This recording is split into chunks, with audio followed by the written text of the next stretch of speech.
In societies without coinage, marriage did not end at agreement.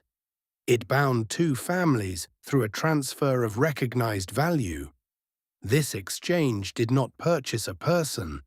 It sealed an alliance and acknowledged the transfer of labor and future children from one group to another. The transfer appeared complete at the moment of delivery, but the obligation it created did not end there. The exchange settled nothing. It only defined what would have to be honored over time. Before coins, before banks, belief ruled the world. Before the widespread use of metal currency, most human communities lived in small-scale pastoral or early agrarian settings. Kinship groups formed the basic units of cooperation and survival.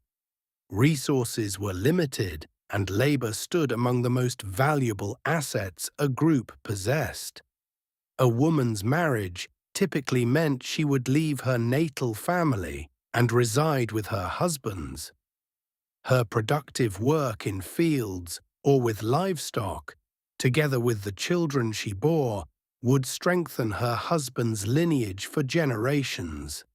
The transfer known as bride price or bride wealth compensated her original family for that permanent loss of both labor and reproductive capacity.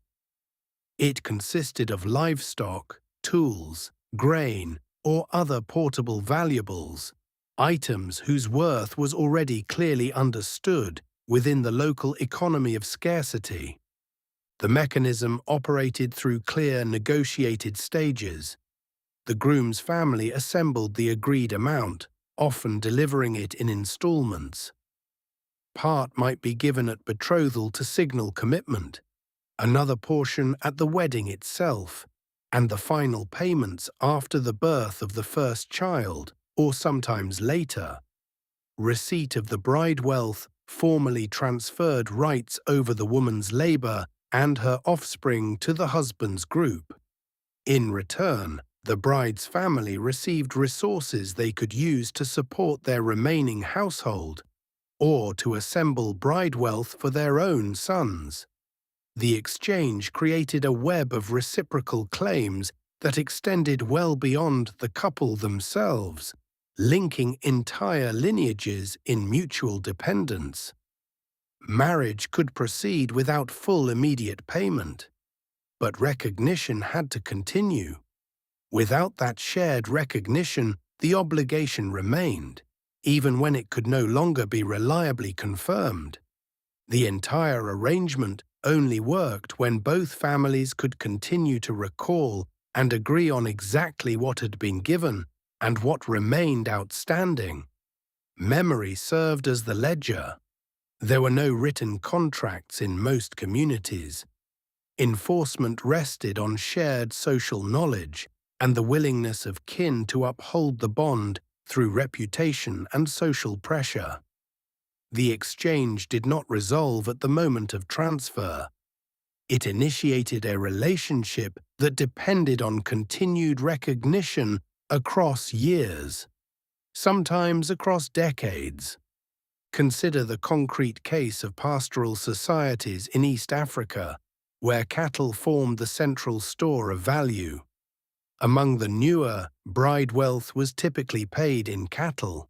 Historical accounts indicate that in earlier generations, payments of 40 head or more were not unusual, while by the early 20th century, the kinsman of a bride usually expected between 20 and 30.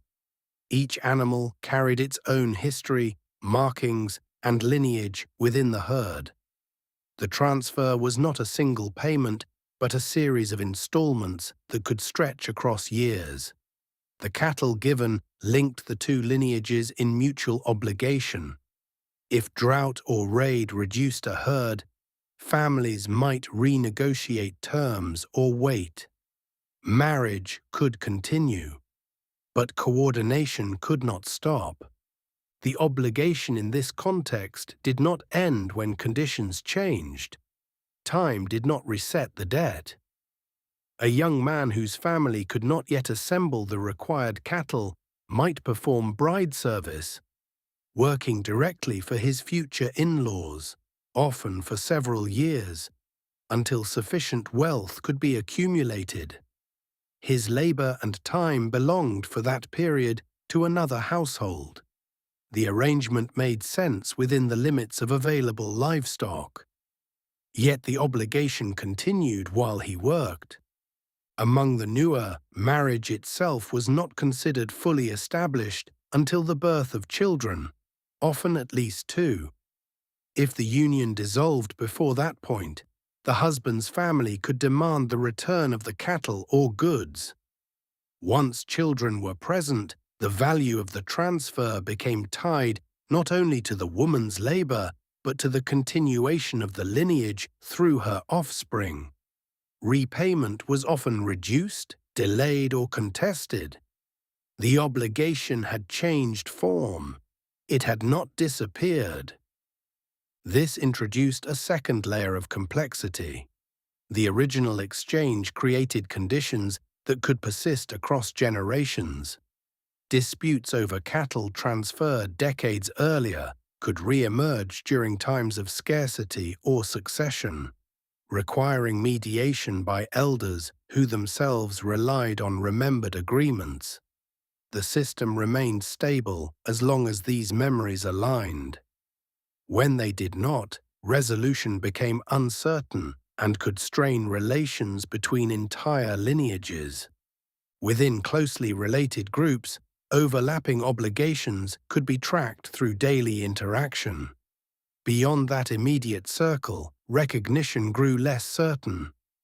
Across greater distances or between groups with weaker ties, the system depended on trust that could not always be maintained without strain.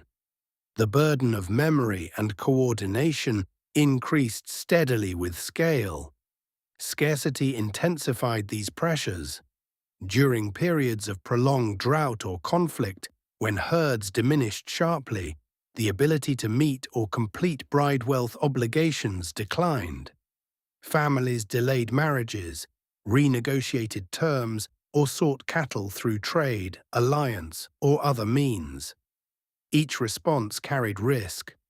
Prolonged delay left young men waiting years longer than planned and reduced social stability. Renegotiation could weaken previously strong agreements. External acquisition introduced new dependencies on distant networks and exposed families to greater uncertainty. In some cases, these dependencies intersected. One incomplete transfer could slow several others.